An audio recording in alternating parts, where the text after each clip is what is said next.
सुल्तान। दोस्तों, अब तक आपने पढ़ा कि सुल्तान के पिता मेस्मर उन पर डाकोर और कास्कोर धोखे से हमला करते हैं और उन्हें मरा जानकर डाकोर उन्हें अपने साथ कैद करके ले जाता है और सुल्तान के भाई मितान और जीतान उन्हें हमला करके मार देता है।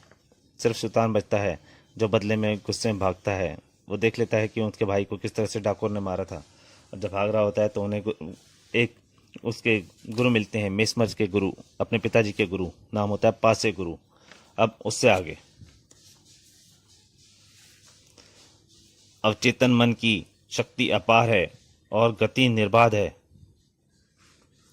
वक्त अपने पंख फैलाए हुए उड़ रहा था। सुल्तान शिक्षा में निपुणता हासिल कर रहा था। अब तुम्हें आत्म सम्मोहन की परीक्षा करनी है।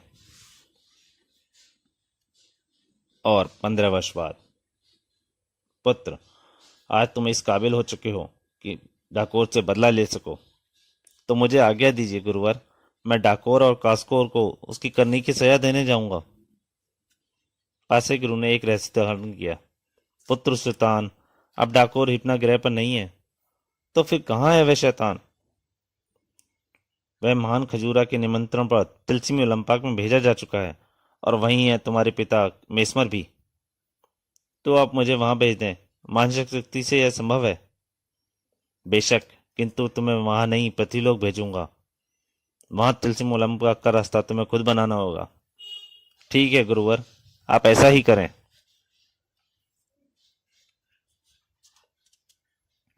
पासे गुरु महान मानसिक संसार में खो गए, और फिर धीरे धीरे धीरे लुप्त होता गया सुल्तान। अगले ही पल सुल्तान ने खुद को पाया एक नए संसार में। ओह, तो ये है पृथ्वीलोक। पृथ्वीलोक जहां उसे ढूंढना है, तिलस्म मार्ग जाने का रास्ता। वह एक राहगीर के पास पहुंचा। ये कौन सा नगर है बंधु? परदेसी हो क्या भाई?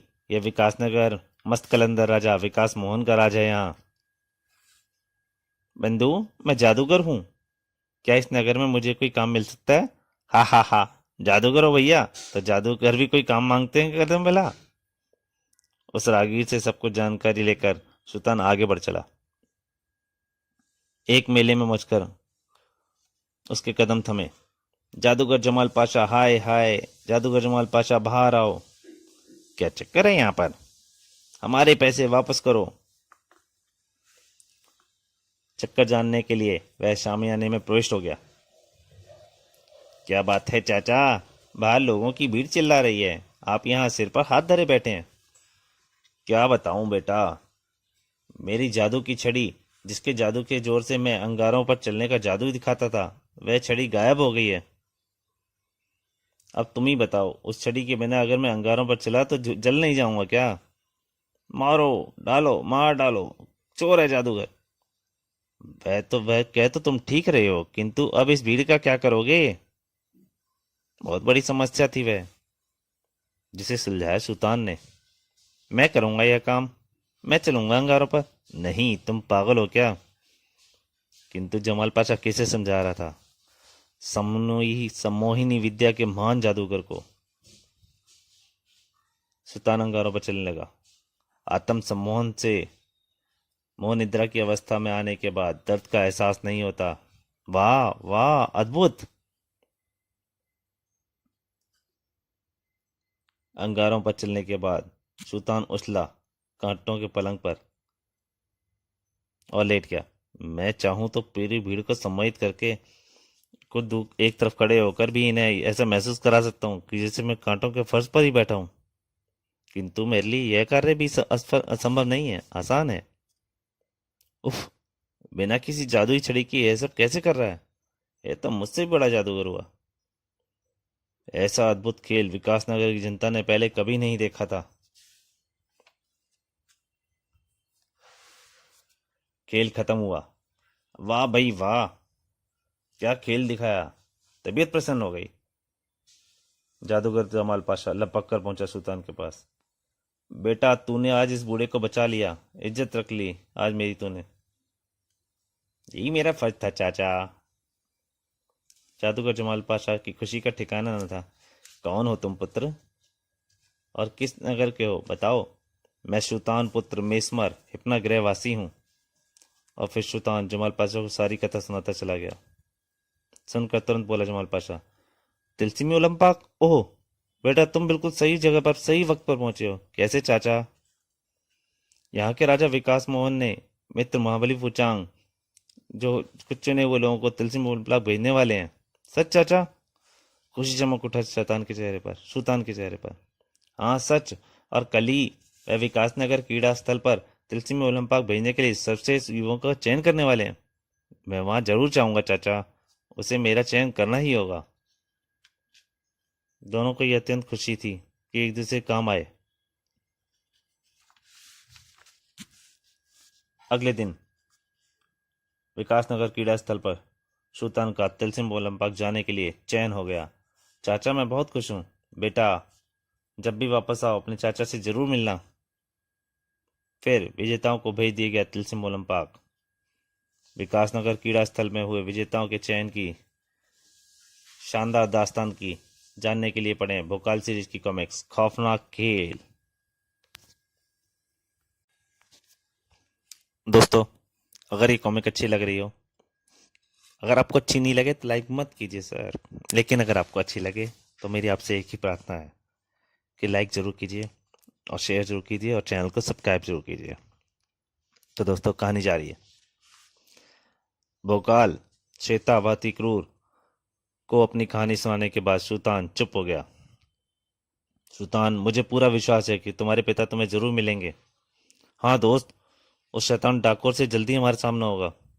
सुल्तान चाचा मैं भी उस राक्षस को एक पत्थर मारूंगी।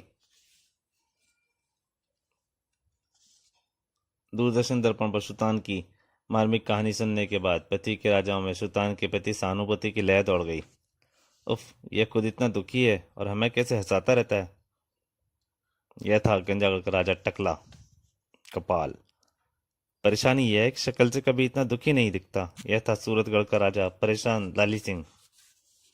शक्ल तो ऐसी है कोई देख भी ले तो रोटी नसीब ना हो। यह थी झांसी की रानी खांसी। खाजमोला का राजा एक गोली और दो हाजमे की गोली, कहीं डाकोर और सुल्तान की शानदार लड़ाई के समय मेरा पेट न खराब हो जाए। कमलानगर का राजा कमाल। इस खेल को देखने के लिए मैं 2 रात सोया भी नहीं। शिकारपुर के राजा बोले, हम तो अपनी बावली से कह देंगे जैसे ही डाकोर दिखे हमें जगा दे। शक्ति का राजा अकबर सिंह। बहुत खूब टक्कर होगी सुल्तान और डाकोर की। रूपनगर की राजकुमारी रूप सिंह। कितना सुंदर नौजवान है सुल्तान। प्रेमनगर अनुराग। मैं तो इससे प्रेम कर लूंगी। अरे यह क्या? और भोकाल वह देखो आकाश में कैसी रोशनी छा गई है। बहुत विचित्र दृश्य है। हाँ क्या है यह? मुझे तो लगता है कोई आफत आने वाली है। बहुत जबरदस्त आफत थी वह। आसमान में नाच रहे थे अंगारे। भोकाल ये तो जलते हुए अंगारे हैं। कहीं ये बरसने तो नहीं लगेंगे? जैसे वे अतिक्रु के बोलने का इंतजार ही कर रहे थे, बरस पड़े अंगारे, मूसलाधार बारिश हुई। श्वेता। सुल्तान ने श्वेता को अपनी आड़ में ले लिया। मेरा क्या बिगाड़ेंगे ये अंगारे? सुल्तान आत्मसम्मोहन की स्थिति में आ गया था जिसमें दर्द का एहसास नहीं होता था, किंतु अतिक्रु अंगारों की तीव्रता सहने के लिए मजबूर था। उफ, मोटी चमड़ी भी कब तक ये पीड़ा सहेगी? और भोकाल असहनीय पीड़ा से बचने के लिए कुछ करना ही होगा। और भोकाल रूप परिवर्तन हो गया उसका। और इस तरह तीनों उस भयंकर मुसीबत का सामना कर रहे थे। शीघ्र ही कुछ न किया तो यह मुसीबत हमें निकल जाएगी। मेरा शरीर बुरी तरह जल रहा है, किंतु यह तो केवल एक शुरुआत थी, क्योंकि तभी गूंज उठा एक भयंकर टास। ओह, तो यह है डाकोर और कंगारों का नाच। कुदगंज का राजा अल्लाह, बलदेव का राजा प्रसाद देव। उफ, मुसीबत पर मुसीबत। पंजाब का राजा पंजाबी। यह क्या रोमांचक खेल चल रहा है।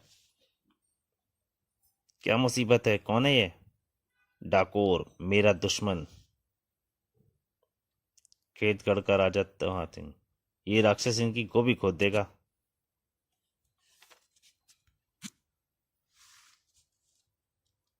डाकोर ने अपनी गदा घुमाई। डाकोर की गदा की वार बड़े बड़े सूरमा से नहीं सह पाते। अंगारों की बारिश तब तक थम चुकी थी। पहला बार अतिक्रूप हुआ। दूसरा, भोकाल भी न बच सका डाकोर की गदा के पास से। हा हा हा।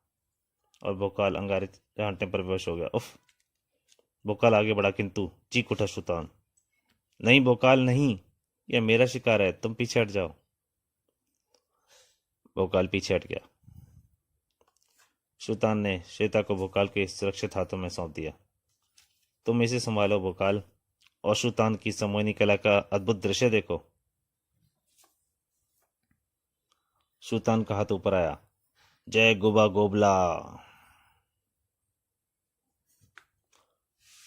और डाकोर को लगा जैसे उसके सामने उससे भी बड़ा शक्तिशाली राक्षस चला आ रहा है।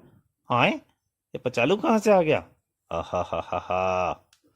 सुल्तान के समून का कमाल डाकोर के ऐसा राक्षस दिख रहा था जो वहां था ही नहीं। इसे देखकर तो मेरी जान ही निकल जाती है। हा हा हा। आज आया है हाथ में, अब नहीं बचेगा तू। डाकोर की डर के मारे हालत खराब हो रही थी। तो दोस्तों, सुल्तान कॉमिक का दूसरा भाग यहीं तक। इसके अंतिम भाग में जल्दी आपके सामने हाजिर होऊंगा। तब तक के लिए नमस्कार।